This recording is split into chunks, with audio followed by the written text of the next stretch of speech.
gentlemen, I'm Ai from SIFC Shenzhen International Foundation College. Today I'm going to talk about AI for climate change, which I think is about both damage and safe. In today's rapid technological development, AI is deeply integrated into climate change. It helps us with prediction, monitoring, policy, and research, which we call them pros. So, today's topic will be how to reduce the cost risks of AI usage and maximize its benefits in addressing climate change, which means we're going to seek a balanced approach. So, part 1, background. The urgency of global climate in 2025 has highlighted multiple crises, ranging from ecosystem level, social econ, to community health and long-term development. The significance of AI is reflected in multiple dimensions. First, enhance efficiency and productivity. Second, promote science and technology breakthrough. Third, to expand the boundaries of human cognition. So we're going to go through more specific to part 2, AI specifically in the fields of climate change. In the global actions to address climate change, the significance of AI is actually recognized by numerous international organizations and insightful individuals, becoming a focus of attention for all parties. First, AI has been listed on the top 10 emerging technologies in 2023 from the WEF. In this report, it points out that AI can be used to improve agriculture and reduce its environmental impacts. And second, the COP28 for the first time to identify AI as one of the key potential solutions to address climate change.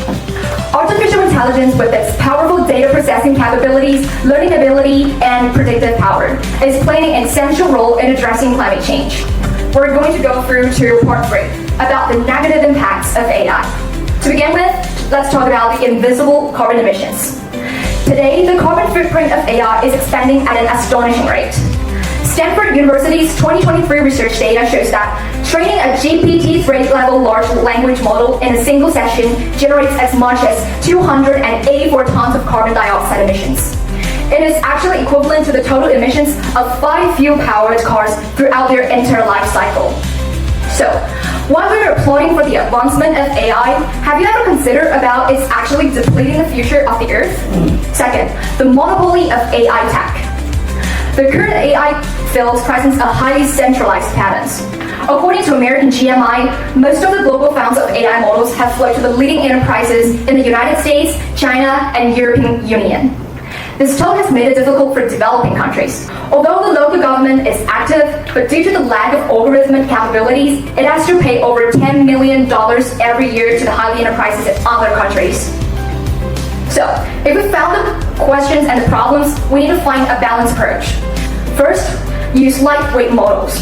Lightweight models achieve performance close to tens of millions of parameters. This not only reduces computing energy consumption, but also opens up a new path for sustainable AI development.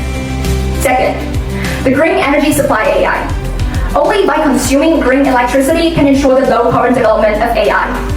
This requires policymakers to improve the energy incentive mechanism and the enterprises to take the initiative to assume the responsibility to the green transformation, and the research institutions to accelerate the research and development of clean energy technologies.